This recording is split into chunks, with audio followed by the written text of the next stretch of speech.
Are you following because you're looking for annoying clients? New? That's intentional. What this message allows us to do is say hi, engage intent. The other day I ran a poll to 200,000 people and I asked them, what are you struggling the most with? The top answer was lead flow. I can't get any leads. I can't get people to book calls. Like I didn't know booking calls. So I'm like, okay, let me walk you through how do you actually book the calls. And I feel like there's two beliefs that we need to tackle before we get into that. In this video, what we're gonna cover is a reframe that will help you see how many leads you could actually get. Second, what we'll cover is a conversation that actually booked a call that went pretty well. How do you encounter a DM conversation? And the last one is I'm going to show you the scripts so you can use it for your own business. Like Picasso said, learn the rules like a pro so you can break them like an artist. So I'm going to show you the rules that we've taken for 3 years to actually help us get that lead flow, and you're going to break them. You're going to understand how they work and you're going to apply it to your own thing because my language may be very different to yours. But without further ado, let's go.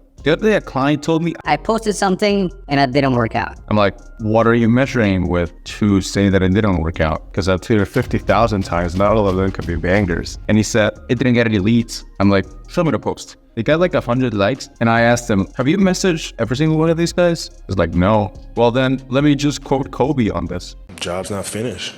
Job finished? I don't think so. Job's not done. You have to talk to these people, right? Because if we just wait for people to come, it's like you're at a bar and you're sitting and chilling and you're kind of stalking the girl and you're waiting for the girl to come to you. No, like you have to make the move. That happens also in social media. Every time someone follows you, personally, I believe that every follow is an implicit request for information. If somebody follows you, likes your stuff, comments on your stuff, that means that at some level, they're not raising their hand, but they're saying, hey, I'm kind of interested in what you have to say. It's a little hand raiser. So why not talk to them, right? They already showed some interest. The problem is, how do you do it in a way that you don't hurt your brand? But I don't like that frame because it makes you feel like, how do I do this without hurting my brand? And I was there for like months. It was a very defensive way of thinking, which I didn't like. Instead, I've changed it to an offensive way of thinking, which is, how do I message these people and strengthen the brand? Because let's be honest, if you follow someone you respect and they DM you, it's kind of cool. Maybe they have a program to sell. Most likely they have a problem to sell, but it's cool.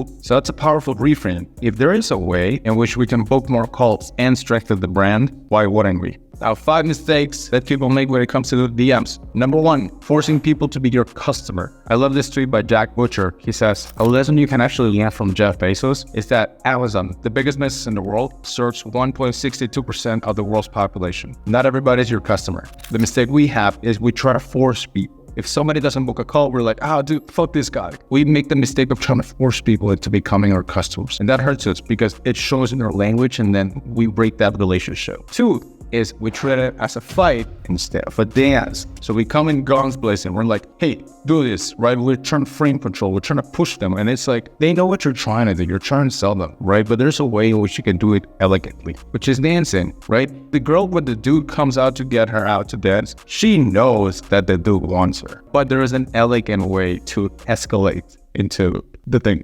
You know what I mean? Okay, we come in guns blazing instead of like dancing with the prospect, right? And if the prospect is not willing to dance, next. I had a friend in college. He was fat, he was short, he was ugly. But dude, every time we went out, he got a girl. We asked him, bro, what are you doing? He's like, man, let me tell you. I'll just go to first girl I find. If it doesn't work out, I'll add the next one. And eventually, somebody will say yes. That's a good way to think about it, personally, I feel. To stick to the dating examples, it's LOL, lack of lube. So we will send messages that are just like dry. So a little bit of haha, interesting. I see, like something like that. Those kind of things really help to ease the conversation. And sometimes we miss them. And the last one is not saying the prospects, but what they really are. Most prospects will be tire kickers. So an amateur will get a follower, a comment, a retweet, and they'll say, oh, let's go, I got a lead, right? Whereas somebody with more experience will be like, probably a tire kicker, but let's see what happens. That's kind of the mindset you should have. So if the prospect doesn't cooperate, they don't get emotional. They're like, chalk it up to the game, next. So let's talk about theory, right? I like to see the messages in 5 stages. So first stage, saying hi, engaging intent, because you kind of want to weed tire kickers out in the first message. Second phase, qualification. You got to make sure they actually meet your requirements. And there's more requirements to a prospect than just having a credit card. Third requirement, transition. Once you discover that they're a qualified prospect, how do you actually get to the call? Fourth requirement, booking the call. So when you send the link, they don't ghost you. And fifth requirement, which may or may not happen, but probably will, is following up. The reason why we have these 5 is because first we want to say hi and see like if they're interested in what we have to say. Like in an ideal world, we would just send them the offer and they'll be like, yeah, interested, send calendar. Like that shit does not happen. Okay, that doesn't happen. You say hi and you gauge intent. And I feel like the flow that I'm going to show you next is going to show you how to do exactly that. So let's go to that one. This is the conversation, the book, the call. But as you progress to the video, I'm going to show you the technique that went into it. Don't understand what to do, understand why I did it, and then you will be able to break the rules for yourself to what works for you. And in the end, make more money. By the way, this is on Instagram. I have, at the time of recording this, around 9,000 followers on Instagram. So you know I'm not leveraging the Twitter following, okay? Hey man, I've seen you around for a few times. Are you following because you're looking for annoying clients? New? That's intentional. What this message allows us to do is say hi and gauge intent, because if they're not interested in it, then it doesn't really make sense. Yes and no, LOL. I do, but out of the launch I'm going to have in a few weeks, now I'm going to qualify. Because if he only wants to do courses, I can't really help him. So I want to see if he's open to something else. Like I'm not going to challenge the belief, but I might qualify to see if he is willing to challenge that belief. So this is why I'm asking these questions. Appreciate that. That's a tricky situation. This is me looping the conversation. You just don't want to like go but push it, right? You want to like loop it up a little bit. I'm just trying to get him to be like, okay, well, he's not just following a script, although I am. But scripts work better when they're theoretical and you break the rules more than when you're creating those courses, right? Because I want to know if he just started. Personally, I don't believe this is the best thing for him. If he is very advanced, then we can leverage that. But if he hasn't started, then there's ways we can talk about it. Starting now, we'll release it in a couple of weeks since demand is quite high. Another lesson here, prospects are not liars, but sometimes they're dishonest. What does demand quite high mean? Sometimes you gotta dig deeper into the truth. You owe it some advice to go this way. This is important because a prospect should be willing to learn. Like they should be humble enough to know that they don't know everything. And I'm kind of gauging it here because honestly, you have an opportunity here. Okay. Now, what I like to do here is I introduce a little bit of uncertainty, but I ask for permission first because I do believe that this is not the best route for him. By all means, man, would highly appreciate it. So now I'm trying to like dig a little bit deeper. The big part here is repetition. Language is something that people have to commit to learning, and a course may fix that, but people are hard to change. You don't want people taking that course and be like, yeah, but I don't speak the language, so it's you feel me? What I did here is I didn't push too much. I just kind of wanted him to give you more information, but I gave him some value. You might want to consider this. I want to see how he reacts, right? You want to gauge that too. You don't always want to be pushing, right? Remember, it's a dance. Sometimes you go forward, sometimes you go backwards. And then he sent me a lot. He's just saying, yeah, but my course is different. Essentially, that's what he's saying. That's a good starting point, man. A few tweaks wouldn't hurt, but definitely see the direction. This is me like leading, being like, hey, a few tweaks wouldn't hurt. I'm not insulting his strategy. I'm telling him there might be a better way if you're open to it. You cannot change people's desires. You can only channel people's desires. If you're gonna challenge this guy's belief that the course is the best way to monetize the audience, personally, I don't believe it is. It's high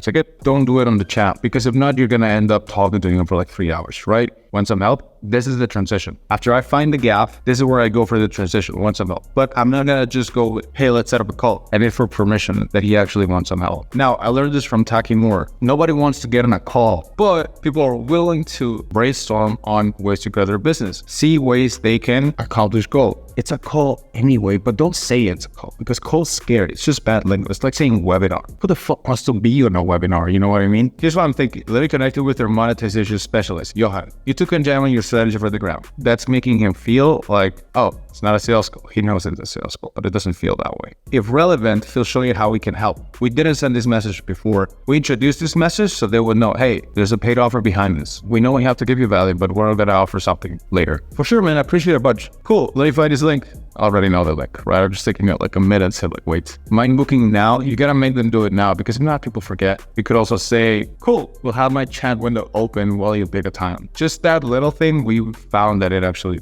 increases conversion and decreases ghosting, and he didn't book. And then I followed up with the best follow-up of all time. Name, and then he didn't respond. Now, this guy is Brazilian, so I sent him no more waiting as a week right after the. This works because it's a pattern interrupt. People are used to getting, hey, my service is exclusive. Hey, just bumping this up. no. You don't say anything you wouldn't say at the dinner table. Would at the dinner table say, hey, just bumping this up, my service is exclusive. No, the fuck you would. No, you wouldn't. Just say something you would say at the dinner table. Anyway, I fucked up the link, he booked. Here's what I want to leave you with, so you'll be calm that your brand will keep growing and it will keep getting strong. And this is like, personally, you say to this part of the video, I personally think this is where you're going to get the most value. The first message we send responds to number one. Did they respond to a fresh message? Either they did not respond. In that case, just leave it. I don't think it's worth following up if they didn't respond to the first one. So if they did respond, did they keep the conversation going?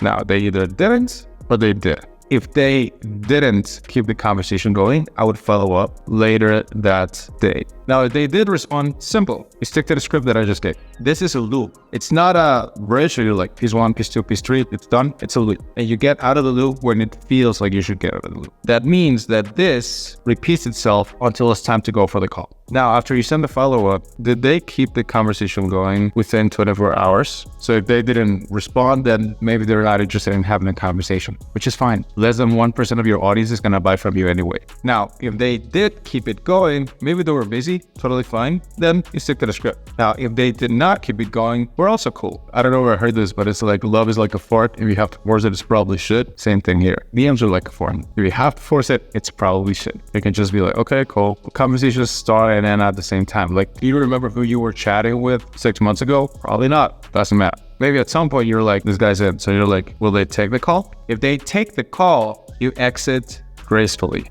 You make them feel good about their decision. If they do not take the call, some of these people are like, yeah, I'm not interested. No, fuck you. You try to sell me. The best way to beat them at that game is to not play it. They're the ones who follow you. You're not the one who follows them. So let's get that clear. If you want to end it in a high note and not only preserve, but actually strengthen your brand, leave with value. Give them a resource, give them a training, give them a case study. Send them something from the problems they gave you and be like, yo, it's all good. You don't want to take a call? Totally cool. You mentioned you have a problem with this. This usually helps solve it. So just wanted to see if it could help. People are reciprocal in nature and you gave them something, they want to try to give you something back, maybe in engagement, maybe in the future, but it's just a good way to exit. Now, it's important for you to understand the following. The conversation will end in one of 4 things. If you leave it, that's actually a net neutral. So you didn't lose anything because you just left it, right? If anything, it's slightly positive because you engaged with them. And then because you talk to them, you might show up in their feed more often and they might like your stuff more often. So it's a slight positive, but I'm counting it as neutral. Now, if they do take the call and you exit gracefully, that's a net positive. It's a chance to connect and make money.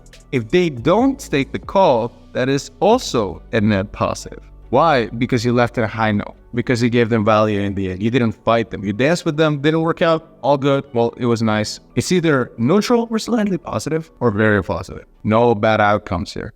All right, well, that was a video to show you how to actually book that calls. Remember, every follow, every comment, every like, every share, that's an implicit request for information. And if you go there with the intention to talk, not to sell, not only does that not hurt your brand, but it actually strengthens the brand. So think about this next time. Hopefully that helped. And remember, likes and cash.